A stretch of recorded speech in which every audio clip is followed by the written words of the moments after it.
Vor langer Zeit in einem wunderschönen Schloss lebten ein Königspaar, das sich nichts sehnlicher wünschte als ein Kind.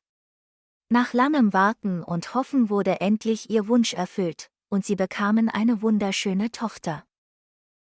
Zur Feier dieses freudigen Ereignisses luden sie alle Bewohner des Königreichs zu einem großen Fest ein und gaben ihrer neugeborenen Prinzessin den Namen Dornröschen. Die königliche Zeremonie war ein Spektakel, wie es das Königreich noch nie zuvor gesehen hatte. Prächtig geschmückte Hallen erstrahlten im Glanz von 1000 Kerzen, während Musikanten und Tänzer die Luft mit fröhlichen Klängen und anmutigen Bewegungen erfüllten. Könige, Königinnen, Adlige und sogar einige mächtige Feen waren zu dieser bedeutenden Feier eingeladen. Mitten in der Festlichkeit tauchte plötzlich eine unheimliche Gestalt auf, die von den Schatten des Waldes herbeigekommen schien. Es war die böse Fee, die von der Einladungsliste aus Versehen ausgeschlossen worden war. Ihre Augen funkelten vor Wut, als sie das fröhliche Treiben sah. In einem düsteren Ton sprach sie: Ihr habt vergessen, mich einzuladen, und das werdet ihr bereuen. An einem Tag, den ihr nicht erwartet, werde ich euch für eure Respektlosigkeit bestrafen. Eure Tochter, Dornröschen, wird sich an ihrem 16. Geburtstag an einer Spindel stechen und in einen tiefen Schlaf fallen. Ein Entsetzen durchströmte die Anwesenden, während die böse Fee verschwand und das Schloss in Furcht und Trauer zurückließ. Das Königspaar war zutiefst besorgt über den Fluch, der über ihrer Tochter schwebte. Sie konsultierten die weise gute Fee, die ihnen eine Möglichkeit bot, den Fluch zu mildern. Sie sagte: Ich kann den Fluch nicht vollständig aufheben, aber ich kann einen Schutzzauber über Dornröschen legen. Anstatt sofort in einen tiefen Schlaf zu fallen, wird sie allmählich in einen 100-jährigen Schlaf gleiten, bis die wahre Liebe sie erlöst.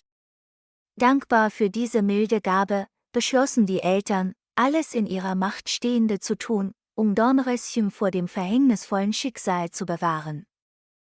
Die Jahre vergingen, und Dornröschen verbrachte ihre Kindheit behütet auf dem königlichen Hof. Dort spielte sie fröhlich mit den königlichen Dienern und erkundete die weitläufigen Gärten des Schlosses.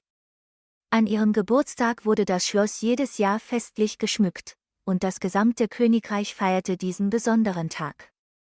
Dornröschen wuchs heran und wurde zu einer bezaubernden jungen Frau. Sie war freundlich, liebenswürdig und von einer ansteckenden Freude erfüllt. Dennoch spürte sie manchmal eine gewisse Einsamkeit, da sie das Schloss selten verlassen durfte, um die Außenwelt zu erkunden. Doch ihre Eltern waren besorgt, dass der Fluch der bösen Fee sie irgendwo da draußen in Gefahr bringen könnte.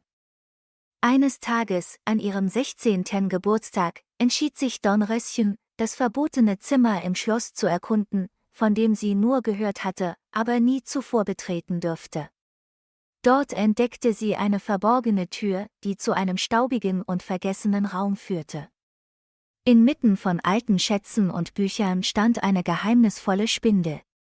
Fasziniert von der seltenen Spindel, stach sich Dornröschen versehentlich an ihrem Finger. Sofort fühlte sie eine seltsame Müdigkeit in sich aufsteigen, und die Welt um sie herum verschwamm. Der Fluch der bösen Fee erfüllte sich, und Dornröschen fiel in einen tiefen Schlaf. Das gesamte Schloss wurde von einem dichten Dornenwald umgeben, der Dornröschen und das Schloss für 100 Jahre versteckte. Die Menschen im Königreich erzählten sich die Legende von der schlafenden Schönheit im verwunschenen Schloss, und viele Prinzen versuchten vergeblich, den Dornenwald zu durchdringen und Dornröschen zu erlösen. Doch eines Tages erschien ein junger Prinz, der von der Geschichte fasziniert war und fest entschlossen war, die wahre Liebe zu finden. Mit Tapferkeit und bedingungsloser Hingabe kämpfte er sich durch den dornigen Wald und erreichte schließlich das Schloss. Als er Dornröschen sah, war er überwältigt von ihrer Schönheit und wusste, dass er sie liebte. Er beugte sich hinab und gab ihr einen sanften Kuss.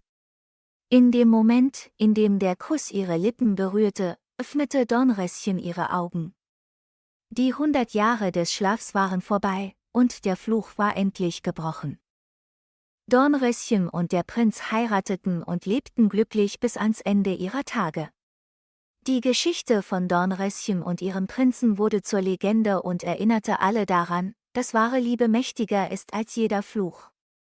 Und so lebten sie alle glücklich und zufrieden bis an ihr Lebensende.